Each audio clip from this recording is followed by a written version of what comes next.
Okay, good afternoon, and thank you for joining today's program.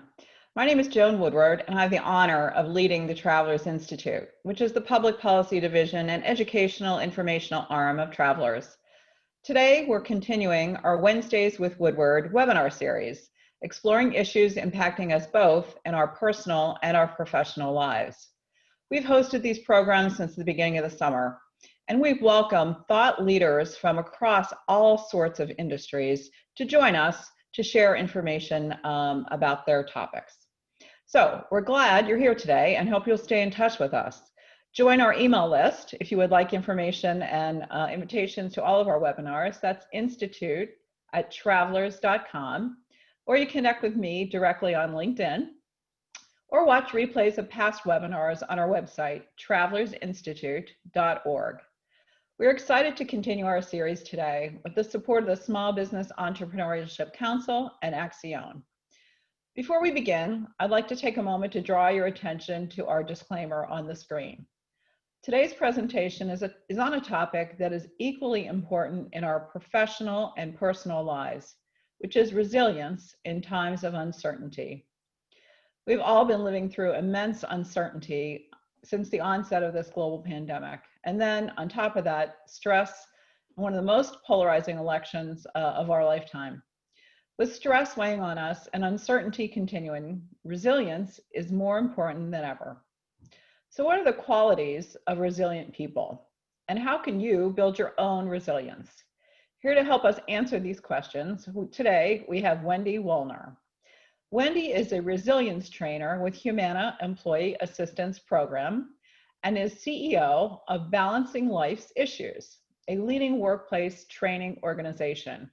She is also a research scientist and a faculty member at the American Management Association.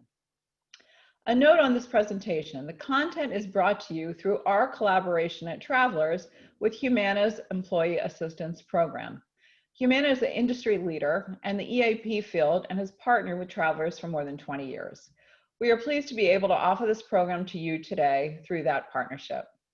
So before I hand it off to Wendy, a quick note about submitting questions. As you know, we love to get questions at the end of our presentations. So we'll definitely save some time for that at the end. So please don't wait to submit your questions. Do that using the Q&A function at the bottom of your screen. And if you want to send your questions, do send anonymously, or you could attach your name to it. So with that, join me in welcoming Wendy Wollner. Wendy, take it away. Great, thanks. Welcome, everybody. We can go ahead and start. I'm incredibly excited to be here today. What a day. I'm sure many of us stayed up late. And as we can change to the next slide, so you don't see my face anymore. I am here on behalf of Humana, your employee assistance program, to talk about a topic that I've been studying for just about the last 30 years. Go ahead to the next. And you can see that we're really going to talk about the science and the skill of resiliency. And some of you, I know I get to do this presentation so often, people are saying, do we really know answers? And we do. So get ready, because we're going to give you a lot of great information. I can't wait to hear your questions and comments. So let's go ahead and get started so we can spend every second in the most meaningful way. Next. The art of resiliency, or the science of resiliency, is the ability to bounce back from anything and everyone. So I went to University of Pennsylvania and studied positive psychology and resilience. It doesn't mean we walk around happy, jumping up and down, excited all the time, because that's actually very silly. What it does mean is that we have a fundamental belief that every single problem has a solution. And so we're going to do a roadmap today to help us understand what we need to get there. Next. So it matters. It's interesting, is this question over the years, people would say to me, everything's going great. Do I really need to focus on this? We don't get that question in year 2020 or certainly anymore. We know that resiliency matters. Many of us did stay up probably too late and will continue to based upon uncertainty. And it was a normal beginning of 2020, and then March hit, or April, depending upon where you're at. And we got hit with the pandemic and civil unrest and financial uncertainty and on and on and on. And in the middle of that, we had our own lives. People were diagnosed with cancer. People had loved ones that were lost due to COVID or to other illnesses or to accidents. People got married, people got divorced. So resiliency continues in spite of or because. Let's go next. So this is your answer sheet. If I only got to do one slide, and Joan said to me, you can only take one, this is your recipe. And while I consider myself to be an expert on the topic, I have to tell you that does not mean that at any point during my lives, during my marriages or divorces, during raising 3 children by myself or starting a business, that I could take this answer sheet out and say, yep, I'm good. So I want to call a few shout out takeaways from today so that this is a really useful amount of your time. The first one is a reminder to go back and read a book called Man's Search for Meaning by Viktor Frankl. It was that research that showed us those who lived during the concentration camp during the Holocaust that gave away their bread were more likely to survive than those who took their bread. So what does it mean? It means in the midst of everything, our lives have to have meaning. So I like telling stories. I'm going to introduce my dad and tell a 1-minute story, not just because my dad was in the insurance industry and absolutely loved it with all his heart, but because he was my best friend and mentor, and he taught me this slide in a really good way. When my father passed away, I was devastated, and the funeral director came and said, you know, your dad was older, he wanted to try to manage my expectations about how many people would come to the funeral. So long story short, I showed up the next day at the funeral, it was packed, but 3 quick people that I met. The first was his bank teller. His bank teller came to the funeral and she was crying, and she talked about how amazing my dad was. My dad had given her daughter a job. The next one was the dry cleaner. I love the dry cleaner because I got a free year of dry cleaning. And she talked about the relationship with my father, and he had helped her when she'd come here from another country. And the third was actually his car salesman. My father was a big car person, loved it. The car person actually offered to help me deal with my dad's car. But the point of the story is really not how awesome my dad was, although he was.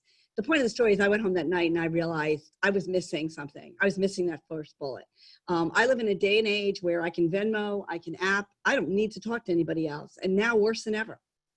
So I stopped and I realized if I truly want to be the best version of Wendy, I need to connect with everybody and anybody.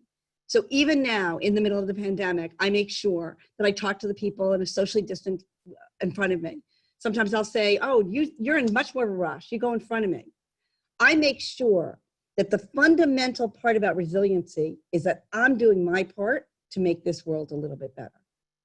And in a world where I can't always feel that way and I can't always control that, there's so many little things along the way. So if someone's in a really particularly nasty, cranky mood this morning walking the dog, I'd let the dog off the leash just a minute too early and they snapped at me. And I turned around and I said, you know what? I think we're all just feeling that real stress right now. And they were so grateful for just a moment of kindness. So when we talk about the characteristics of resilient people, I want us to really think differently. It's about the science of kindness. It's about the science of, I can do this. Let me learn how to be able to handle this myself. And it is about understanding that only 1% of this world population is born optimistic. The rest of us, we got to learn it. We got to sit and say, do you really believe that today is going to be a little bit better than the day before? And tomorrow is going to be a little bit better. Are we able to see things in a different light?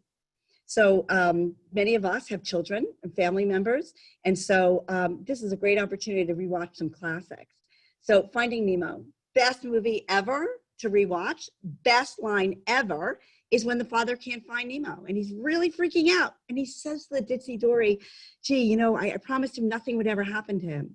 And the Ditsy Dory says a line that changed my life. She says, but if nothing ever happens to him, nothing will ever happen to him. And I want us to think about that because I want us to think about the fact that we wouldn't choose to be here right now in the chaos that we are, but we're here. We have an ability to learn more about ourselves right now than ever before, and we may never get it again. Let's go on. So when you start thinking about where you rank, where you grade yourself on some of the different characteristics I just mentioned, we can start to understand that we all respond differently, but we all get the choice to respond the way we are proud of, no matter what. So they call upon their natural strengths. So if I asked each one of you, and I was sitting in a living room, which would be my passion to be with you in person, I said, what are your natural strengths, right? What is it? What is your go-to? Sometimes people say they're in good shape. Sometimes they say that they're givers. But I'd like to throw out two more that we're doing more research on. One of them is like, lighten up. You know, we've been studying humor for a very long time in resiliency. A 4-year-old laughs 400 times a day. How many times a day do you laugh? Is it possible that we take things just a little bit too seriously? I have a dog. I have a 3-legged dog. He's like right behind here. And prior to the pandemic, I would really be panicked that he might bark. Now, I don't care anymore. You know what? I realize that we're in people's homes, that it's messy, and he's certainly barked on some of the classes. I wish he wouldn't. But you know what? Part about me being resilient is not him barking. It's the way I respond to him barking. Let's go to the next. I also want us to think about the fact that we have our soothing techniques. I think this is super interesting. If you've ever seen a baby, they learn with a pacifier of their thumb to calm themselves down. We take it away from them, which is so really wrong. We tell them, no, stop soothing yourself. And now here I am saying, no, we need to go back to learn how to do that. And hopefully not with wine or with liquor or with food or with shopping, but find ways that truly, literally make you calm down. I have a client now that was telling me that they did a social media detox. My daughter, my 29-year-old daughter, went off social media.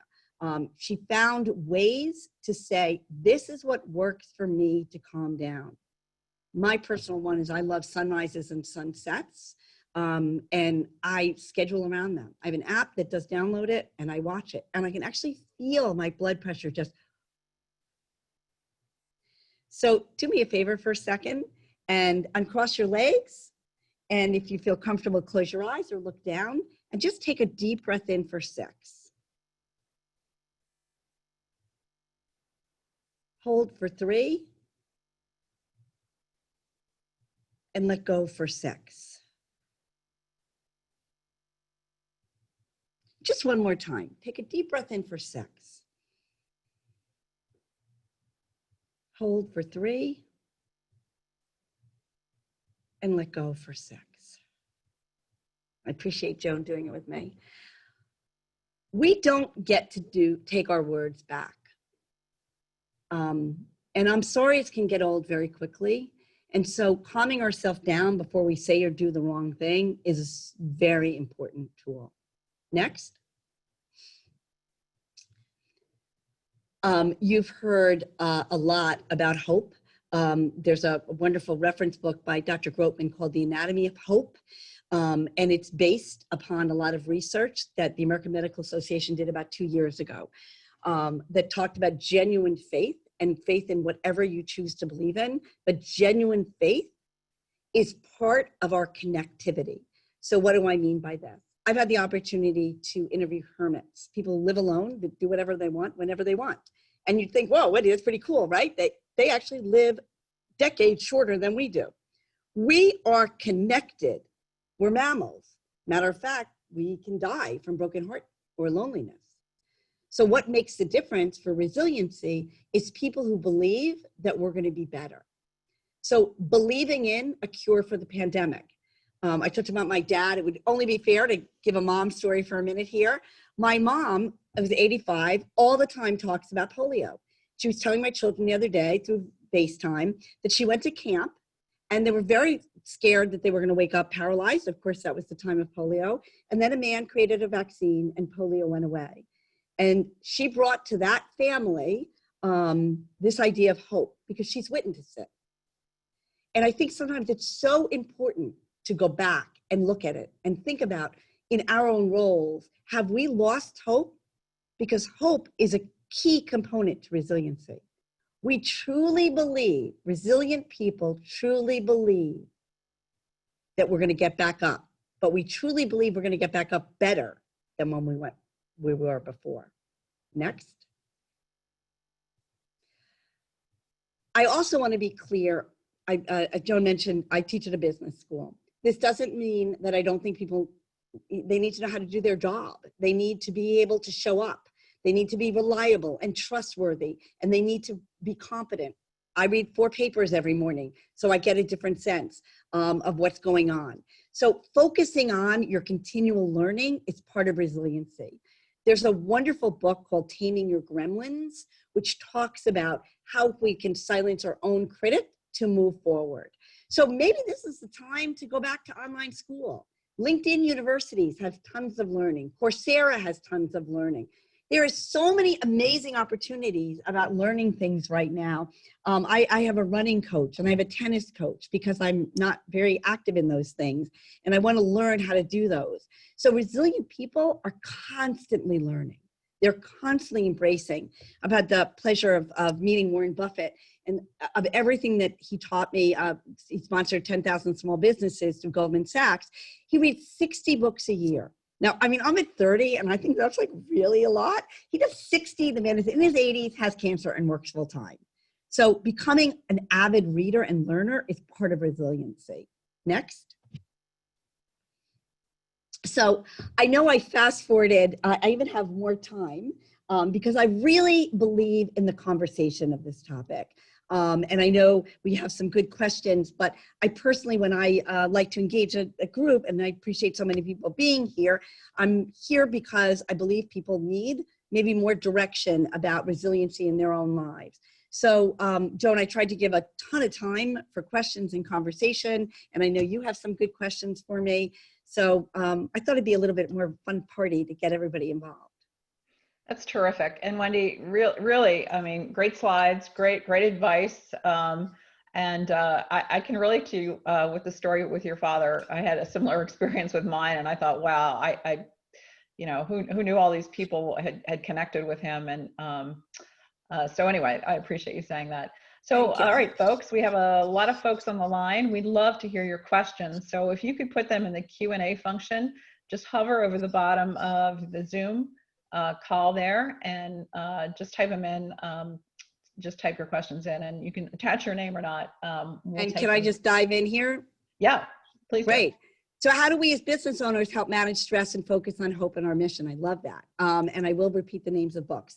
So as a leader, our first job is to come to work 100% of the time in a good mood. And believe me, I'm very mindful of what I just said. Your job as the business owner like mine is to wake up saying today is going to be even better than the day before. And you have a different journey to get there than I, right? It's sleeping well, it's eating well, it's mentally preparing yourself well, but your job is to bring your A game on. And then your next job today is to understand some of the other pandemics we're going through. We are in the middle of a mental health pandemic. People need to talk about how they're feeling. So I am here on behalf of your employee assistance program because we believe that we need to talk about our mental health and our mental health concerns. So we want to engage people in that conversation. You know, my master's thesis was on work-life balance. That doesn't sound funny today, but 30 years ago, when I was at Penn, they thought it was funny. And there's a little revenge there because they're now a client. So encourage people to talk about how they're feeling. Do regular check-ins. And one other thing we do is have some staff meetings where you're not allowed to talk about work. We're going to do a check-in and put your video on and just tell us what's going on. So people ask for the names of the books. I have so many, but the ones that I talked about this is Man's Search for Meaning by Viktor Frankl. But to add one to the list that I loved, if you've ever read a book that you cry when it's over, Shonda Rhimes' book, The Year of Yes, is an incredibly great story about resiliency as well. And Taming Your Gremlins, those are the ones I've talked about. I'm curious about your thoughts on meditation. Okay, so I love mindfulness. Meditation is extremely difficult. And having studied it for decades, you know, the Book of Joy by the Dalai Lama, he was 4 years old when he was picked to groom 1 billion people. And he meditates 7 hours a day. Studying meditation means you can clear your brain. I want you to think about that for a minute. If I asked you a tough question right now and said, I'm pretty sure, I don't know, Joan, was this boring? It's an interesting topic. We're having fun today, right? Yes, absolutely. And I bet that of all these people, quite a number of them were multitasking. So we are pretty far away from meditation. I would start with mindfulness and just paying attention. Just be here now. Ask yourself, why did you feel the need to multitask in the last 20 minutes? You signed up for the class, so you knew there was a need for the class, and yet you felt some burning desire to do something else. So I would start with mindfulness and then move to meditation. Great. So I have a couple of questions for you, Wendy. Sure. So we are 8 months into this global pandemic, as you say. There's no real end in sight, right? Even when we have a widespread vaccine out there, we will still have a number of people who don't want to get the vaccines. So you'll have kind of this messy middle of people who have had the vaccine and may not want to get it, getting back into our offices, getting our kids back to school. So what advice do you have for us for maintaining resilience in the face of long-term stress, where you clearly feel an uneasiness about when this is going to have a date certain to end? Long-term stress. Can you talk about that? Yeah. So the first thing is we've got to get past the point of just saying, I'm fine, as if we're really fine. So we're not fine. Our fine, I don't even like the term the new normal. Because I don't think that's the right way to describe it. So this is not a marathon, this is a forever. So the reality is there are many people that are living in denial. I'll give you a hint. If you're someone that says, I'm gonna date when this is over, I'm gonna get married when this is over, I'm gonna look for a new job, I'm gonna, we're constantly putting everything forward. The first step is, that's a warning sign. Because as you just said, Joan, when this is over, we don't even know what it's gonna look like. The second thing is, let's talk about some fundamentals again. Eating healthy, losing weight, getting to optimal weight. If you read this week's paper, it talked about making sure you're getting things like vitamin D, which means going outside. And by the way, you can go outside in the rain and the snow, you actually don't melt. Sleeping, using fit trackers, Apple Watches or Fitbits to make sure you're sleeping 8 hours a night. These are the ways that we have our foundation. But then the next thing is, I'm going to challenge you to take a piece of paper. And every time you say something negative, I just want you to rip off a little piece. Because long-term resiliency is about the words that come out of your mouth, right? Thoughts become behaviors, behaviors become actions. So resilient people, this is probably all that they rip a day. The average person today is ripping between 11 and 15 pages a day. We won't make it. So positivity has a direct correlation on resilience, being positive and optimistic. Yep. And talk to us about fitness. You said it's important for you to, be fit and eat healthy. And how is that related to resilience? So at the end of the day, our bodies, right? I mean, we're a little late to the game. Some of the other countries I've studied, right? In Asia, the mind-body connection is part of their culture. If you've been to China, you get up in the morning, and you can see them doing Tai Chi, and you can see them partaking in many different exercises outside on their roads. We here are just beginning to understand the correlation between mind-body connection. So ask yourself how you feel. I'll give you an example. I worked with a client last year, an executive, who really was a very cranky individual, truly had a very stressful job, but a very cranky individual. And we went through his life, he had an amazing family, everything was amazing. This man was eating 5 New York City bagels and cream cheese a day. You have any idea how many calories are in one? About 800 calories of nothing. So if I said to you, just drive your car without oil, it'll be fine. It'll be fine. No problem. You don't really need the oil for the car because you don't notice the oil. You know what would happen. It's not the gas. We can get by putting gas. Like we can get by eating the potato chips and the junk that we're eating. But our internal body's not going to be pushing out the best we can. And I'm betting everyone who's here has had the experience of they've eaten too much or eaten the wrong food or drank too much. Those are in normal times. All our cortisol level is very high. And it will be high, not just when the election gets settled or not, because this is going to have residual effects. I'm 58 for the rest of my life. So this is not a marathon that we see, in 2020. I did something for a cruise industry the other day. We're planning out until 2030. Wow. Okay, so speaking of cruise industry and speaking of eating, let's talk about the holidays, Wendy. So the Okay. holidays are going to look very different right there this year for everyone. And I know a lot of people are canceling or they're just not doing Thanksgiving, maybe not Christmas. Can you share advice for maintaining that connectedness with your family and friends, Yes. over this holiday season? How important is that? This is a great question. I want to be clear about something. Resilient people do not make their lives easier. They're not looking to make their lives easier. So let's be clear about that. They're not looking for easy fixes. They're not looking for quick fixes. So I'm very judgmental about this. Holidays and rituals are incredibly important to our wellness and our productivity, and their regrets, because I want to be very clear. You don't know who will be there a year from now. So this is a holiday you may never, ever, ever get again. So I do believe in following CDC guidelines. I do not think we should pass judgment on anybody's family, but I can tell you, if I can teach my 85-year-old mother to use FaceTime so she can see her grandson again, we can all work around technology. And instead of focusing, remember the part I talked about reframing, a resilient person just doesn't sit there and say, oh, this is just not as good as last year. Last year was so much better. That's not the way it works. What we do embrace is what we can do. What creative ideas can we come up with? I love that one of the schools that I was working with, that I heard of, they did sunrise, drive-by sunrise get-togethers because they wanted to bond the senior class. I was like, that is a creative idea. Today's Wall Street Journal talked about the hotel industry saying, you know what, maybe we need to do day rates from 8 to 5 so people can leave their home to go to a hotel. It's a new day of creativity. So maybe there's a way to do an outdoor Thanksgiving that you hadn't thought of before. The answer is never to cancel or shut down. The answer is to reinvent and re-excite. That is terrific. That really is great advice, I think, for all of us for the holidays. Okay, another question for you, and we're going to get more to the Q&A in just a minute, folks. We'll get to your questions. But what advice can you share about communicating or supporting someone who's really experiencing a life challenge, right now? Again, either a death in the family or someone who's, found out they have cancer, or someone who's just really struggling with their job, with having little kids around and trying to homeschool and teach them, keep them on track while they're also trying to keep their career on track. Because, a lot of women especially are being adversely affected because the burden of childcare sometimes falling on them disproportionately.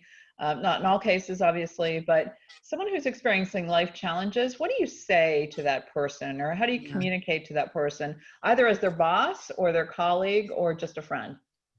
So, I like to give references because we have limited time, obviously, but the first is I would go back and revisit Inside Out. It's a great movie. And if you haven't watched these movies during what's going on, they're particularly helpful. Inside Out was done by a lot of emotional intelligence experts, which I've worked with, that talked about the value of feeling what we're feeling sad, feeling overwhelmed, feeling despondent, feeling scared, feeling frightened. So the first thing is we've got to become very good friends with the feelings and negative feelings. And for many of us, this is a new experience. We've lived in a culture where if somebody asked Wendy how she was, she said, fine, good, or stressed. That really is not going to work right now.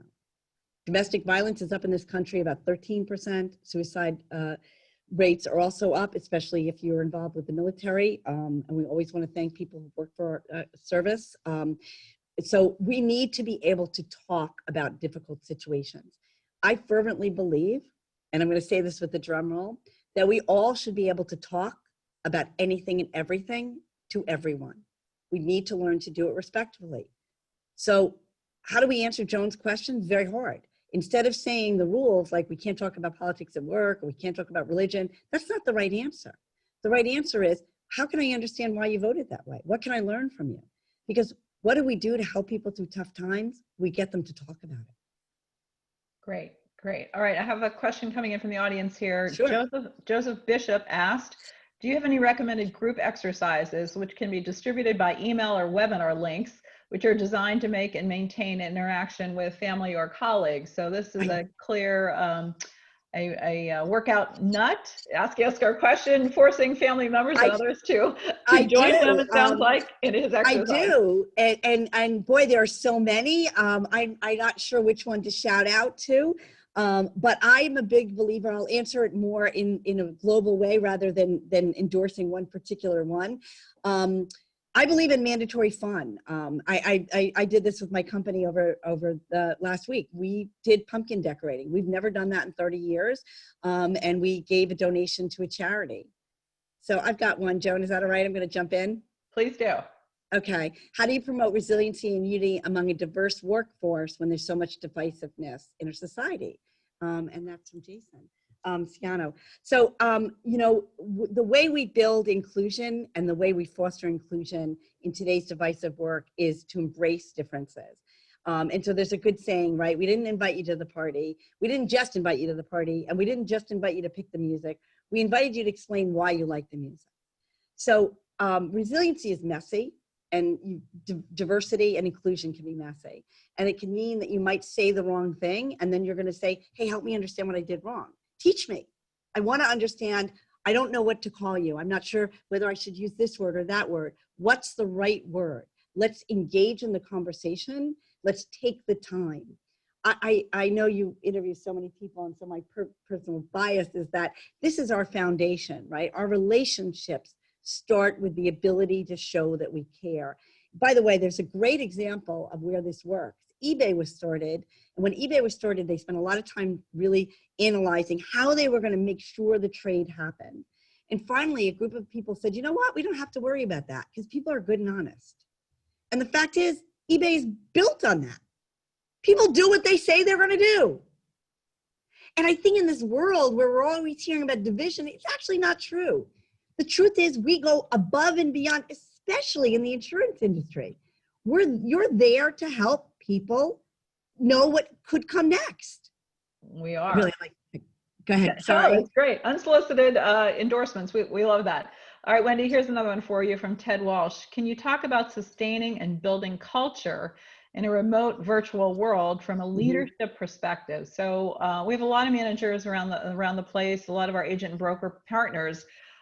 We as leaders are struggling ourselves, and sometimes we don't know exactly what we can do to help our teams. So how do we do this virtually?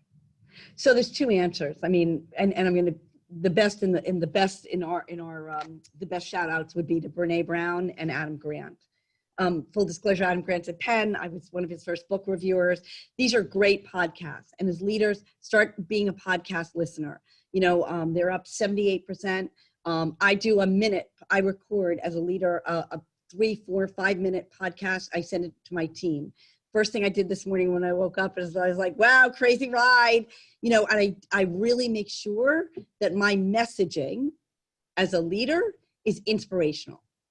We get the ability to influence and inspire people with our words and our actions.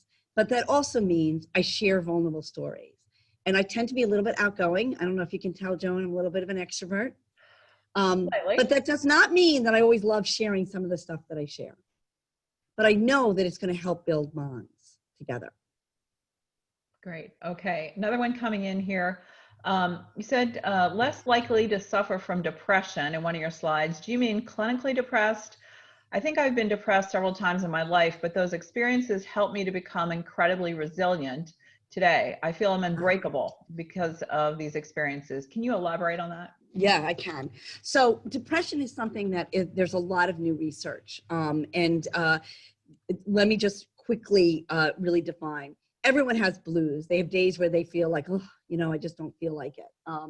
And there are normal ups and downs, and we still flourish. Depression, by really a good way to look at it or understand it, would be to say, I have nothing I'm looking forward to.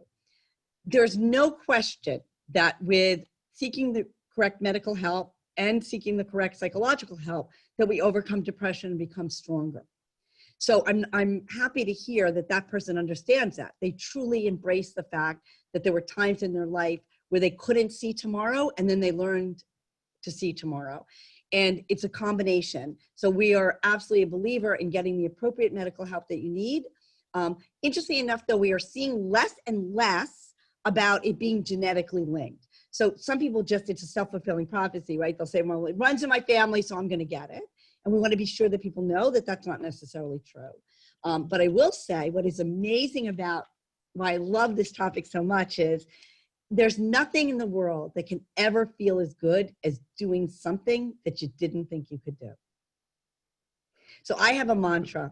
I say it to myself every morning by Georgia O'Keeffe.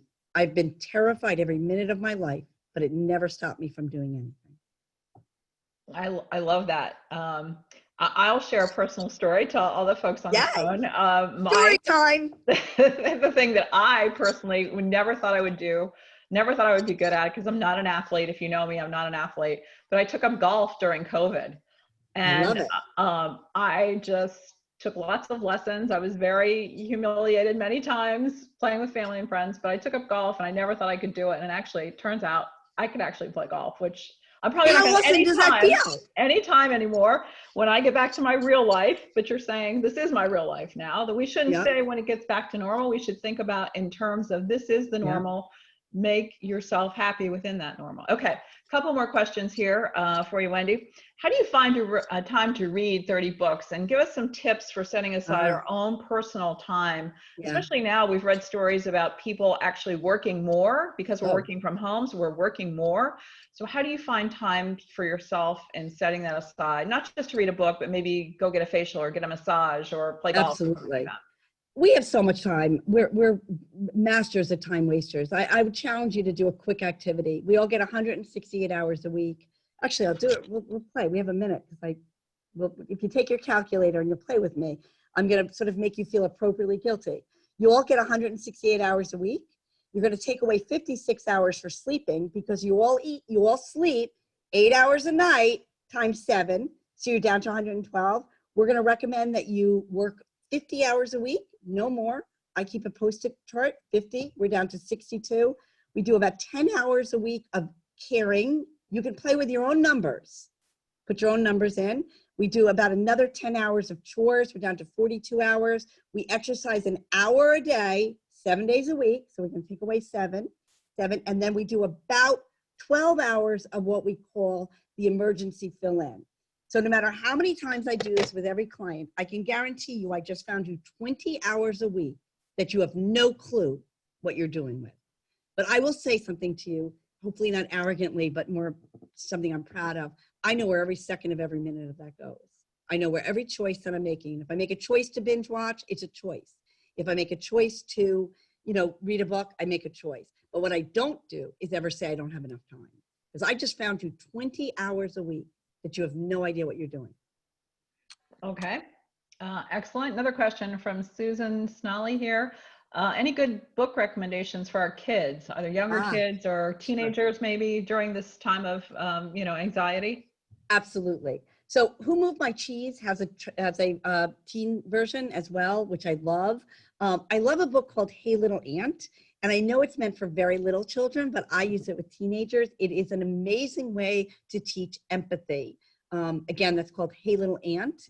And another one, which I think is really important because a lot of families that are together all of the time, the sibling issues has become quite high, is called I Love You, the Purplest.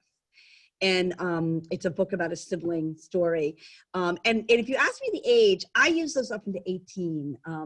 The last book, I know you all know, but it's just so important right now. It's Shel Silverstein's The Giving Tree. And for those of you who are saying, oh, I already read that.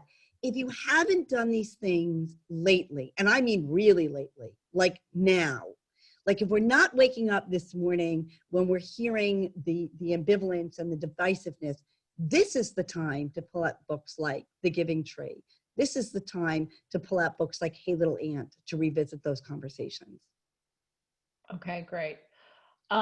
So another couple of questions here. Effective interventions to reduce anxiety related to pandemic and environmental conditions. So massive brush fire for the wildfires out west and the pollution here. So environmental factors, it's hard to escape it if you're in California and some other places that are having these wildfires or even hurricanes. So in our industry, people get affected overnight. I mean, you have warnings about hurricanes, but say a tornado, there's hardly any warning for a tornado. And how do you become more resilient when these catastrophes happen in your own personal lives? Yeah. So we just finished doing a lot of work with the hurricane and the wildfires. So the first thing that always, no matter how many times I get involved with these communities, I really am so impressed with the community, with the firefighters, with the first responders. And so with the sharing, I saw in Lake Charles recently, one of the families I was working with, they had their neighbor's son drove 10 hours with a chainsaw to help cut down trees. The communities, and I think many of you know this, the communities become so strong. I will tell you what I do think is very important. Resilient people, remember the slide that talk about competence. Resilient people are smart with knowing how to handle something. So again, not a shout out, but they take insurance seriously. They're prepared for things. They live in a world, I'll use a reference, Dr. Andrew Chate, who's out of University of Arizona, talks about living in a world of not if it happens, but when it happens. So my 1 second story is I used to have 2 dogs, and about 3 months ago, my dog took a real turn for the worse, and I knew it was a tough decision. I went to the vet and I said, well, if he gets to the place that I have to make a hard decision, the vet said, no, not if, when. It's not if he's going to be put, it's when, because we all are going to die, including. And so when I sat down, I made a whole list. I was very prepared, talked to my children. I knew what to do. And the day when he woke up and he was clearly in pain, it wasn't that it was less sad, but I knew I could do it. Right. So we live in areas where there are hurricanes and tornadoes and wildfires. It doesn't mean I don't take that seriously, but we are prepared for that. We're not blindsided by it. We have no excuse anymore. We cannot continue to be blindsided. We need to be prepared. That's great. Okay. Another question, very apropos, the day after the election, here we are. We, at least as of today, right now, we don't know who the new president would be. And this comes from Jonathan Reddick. How do I ensure my employees feel supported without asking their political affiliation? And as you recall, back in 2016, people are really hesitant to talk about which candidate they may have supported. There's all these, potential, uprisings and depending if your candidate loses or wins. And so how do you, as a manager or, how do you help employees kind of navigate through that? We're really going to have to go back to, and forgive me for being a little redundant here, to saying to people, how are you feeling? How are you handling the stress of what's going on? How can I support you? And how can I change a perception and change rules to say, I'm actually okay with you telling me who you vote for, as long as it's done in a respectful way. Here's why I did this. Here's the choices I made. Help me understand why you feel that way. Many of us remember pressure cookers. And pressure cookers will always explode if you let it on too long. That is us suppressing our emotions. And if we are living in work environments, we'll leave, we'll explode, or worse, we'll do something that will harm ourselves or others. So I would say to you, get to a place where the environment says, I want to share what I'm thinking or feeling about even the most difficult topics. Okay, great. How do you promote resilience and unity among a diverse workforce, where there's so much divisiveness in our society these days? So we talked a little bit about this fostering inclusion, and one of the things what we want to do when we're having this conversation is we want to first admit that we have this conversation, right? So if you haven't seen the YouTube video where Oprah goes to buy the Birkin bag, I don't know, Joan, if you've seen it. She's shopping. Yeah. It's really unbelievable. And it's a great video to show to your staff. She doesn't really look like Oprah, and she walks in and she says to the salesperson, I'd like to see that bag. It's about a $25,000 bag. And the white girl says, well, no, I've been told I can't show it. And Oprah's like, I'm Oprah. I can buy the bag if I want to buy the bag. In the end, she doesn't she won't show it to her. And so it's a really powerful YouTube video to show to a team, because we can unpack it, right?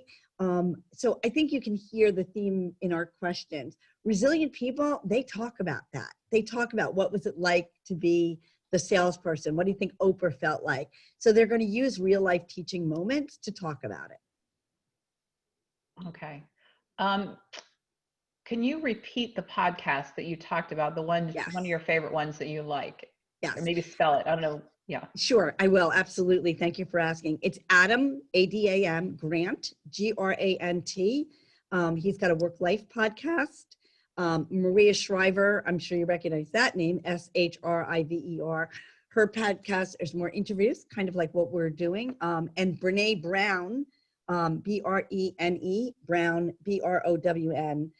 Those are the three really go-to resiliency podcasts, in my opinion. I'm sure Okay. people have others, they can send them off. Okay, terrific. Another question here. People are getting very cool to others. We're losing our interpersonal skills, afraid of customers, distancing from contact right now in this environment, less passionate and trending to be more impersonal. So how do we reverse course? Obviously you said, you know, social media and you can Venmo everything and you can, you know, Instacart, you know, Uber. So how do we go back to, I don't want to say the 1950s because we don't want to look back. But how do we get those, your father, my father, you know, personal connections, and how do we be purposeful about getting those in our lives? We have courageous conversations. So I'll tell you that I live in Westchester, New York, and we have a block party even this year, socially distanced. And for many years, it was very boring. There's no other way to say it. It was very boring. We talk about the house because that's what we have in common. We talk about the roof and we talk about the gutters and we talk about sometimes the driveway paving, and it's boring and I don't like it. And a number of years ago, I was at the block party and I was recently divorced. I said to my neighbor, how did you meet your husband? I mean, that's a pretty benign question, but it wasn't about the gutters. And so it turns out they're from India and it was an arranged marriage. And so we're talking like, this is super interesting, way more interesting than the gutters. Right. Well, at the top of the street was a biracial couple, and she was telling me what it was like to bring her white husband home in the South 30 years ago. We had the best time at the block party, but the interesting part about the story is that winter, we had a brutal winter, and it was the first time that I'd lived there for almost 30 years where we actually all helped each other. And so what I've learned is we got to ask questions. We've got to say, you know, Joan, I want to get to know you better. So you know what, I'm not going to chit chat. I'm not going to talk just about the weather or I'm going to talk about, so how are you feeling about what happened last night? You know, how's it affecting your relationship? And you may not answer me the first time because it's a little uncertain, like, whoa, Wendy's asking me these personal questions. But I can guarantee you, by the second or third time, when that person says, wow, Wendy really actually cares about how my family's doing, how I'm doing, you're going to go back to a place where you're going to say, I have the time to build a relationship based upon the probing question. We've got the time, we just need to have the energy and we have to have the really true courage to say, I'd like to know more about you. So that's terrific. And I had the same block parties and I agree with you. We could all use a little bit more of that kind of personal interaction and questions versus the gutters. Okay, so another question coming in, what are some concrete things that I could do today? So give me kind of 3 things here that I could do today to build my resilience besides eating better and sleeping better. Those we all can do. The question is, do we have willpower to do those? But what are some of the other things we can do? I have one. I would start the first thing, if I could pick any one thing in the world, I would start by picking 2 to 5 people in your life that you're incredibly grateful for. And I would pick up the phone and I would tell them, listen, I want to take a few minutes and I want to just say thank you. We're studying gratitude. We're studying how gratitude makes us healthier. We want to remind ourselves that every interruption is a measure of your success. And so the first thing I would do is stop and acknowledge people along the way. Show them who you're grateful. The second thing I would really do is to set a goal. And I would set a goal that you barely think you can make. You know, I went back to school. I have an executive MBA from Dartmouth, and we had to write our eulogy. It's pretty common in business school today. And I worked really hard on mine. I really liked it. I thought I nailed it. And I read it, and the teacher said to me, go outside the room, Wendy, come back when it's better. And I didn't understand what she meant. I'd written a eulogy about growing my business and working hard, but I never thought about growing it globally. I never dreamed that I could run a global training company. I just didn't think that way. She pushed me to say, I don't care if you succeed, but I certainly care. And the last thing, because this is really important, I mean that my oldest son is a surgeon, and at his medical school graduation, I met a woman, and I stupidly thought that it was her son. So I said, or daughter that was in the class, and I said, oh, you have a child? She said, no, I'm in medical school. She went back to school at 50. And when we ended up going out for coffee, she said, how lucky am I that by 60, I'll be a doctor and doing what I love? And I'd ask you, how many of you would have thought at 50 of applying to medical school? Wow, those are real goals. And so setting goals for yourself where you feel like you cannot achieve that is really important. You don't feel like a failure though, right? When you don't achieve them, or No. Have you ever been to Ben & Jerry's, Joan? I try not to, really. I really try not to. It's part of my personal There you ability to go. have But if you willpower. go to their corporate headquarters in Vermont, the Uh-huh. very first thing you see when you walk in is a graveyard of flops. Because what they will tell you is they only became a success because of all the things that didn't work. Great. Well, Wendy, we're going to wrap up. I have a few more closing comments here, but did you want to say anything else in terms of, how you're thinking about post-election and how we should be treating our colleagues and friends who may have different views than us going forward? I appreciate that. Yeah, no, I mean, first of all, Joan, thank you so much for inviting and into your home and letting me talk about a topic that is so important. I would just encourage everybody to continue the conversation with themselves and to do some research on where the next steps are leading, which we know is going to be about being a kinder person and a kinder world and a kinder community. So we are all going to make commitments to continue the conversation. I want to thank you so much, Joan, for inviting me to be part of your day today. Wendy, I want to thank you personally. I've learned a lot, and we'd love to have you back, next year sometime to remind us and kind of track our progress against some of the goals you set out for us here. So we really, really appreciate your time, Wendy. And again, thank you to Humana for sharing you with us. So we have some fantastic webinars coming over the next few weeks and months. We're going to have a blockbuster launch in 2021 too. We're already planning a lot of those webinars. But the next one for us is on November 18th. We're going to speak with Karen Kerrigan. Again, she runs the Small Business Entrepreneurship Council, and that's going to be on the post-election small business outlook. So what are the bills, laws, regulations that small businesses will face with the new president and the new Congress, and how to think about them and how to work towards making those happen. And then December 2nd, we are going to talk with the Insurance Institute for Business and Home Safety. It's their 10-year anniversary, and it's going to be a behind-the-scenes look. And this is an organization that kind of blows up things and tests all sorts of weather-related, storm-related materials in a huge facility in South Carolina. And they build houses and then they burn them down. They see how different materials, they have a huge fans, and they do hail and they do wind and they do lots of rain. And so it's going to be kind of cool, interesting. And that's on December 2nd. So visit us at travelersinstitute.org or send us an email, institute@travelers.com, to register for those programs. And again, Wendy, thank you so much. We really appreciate your time, your thoughts, and all your terrific advice for us. My friends, stay safe out there, wear your masks, social distance, and we'll see you in a few weeks. Take care.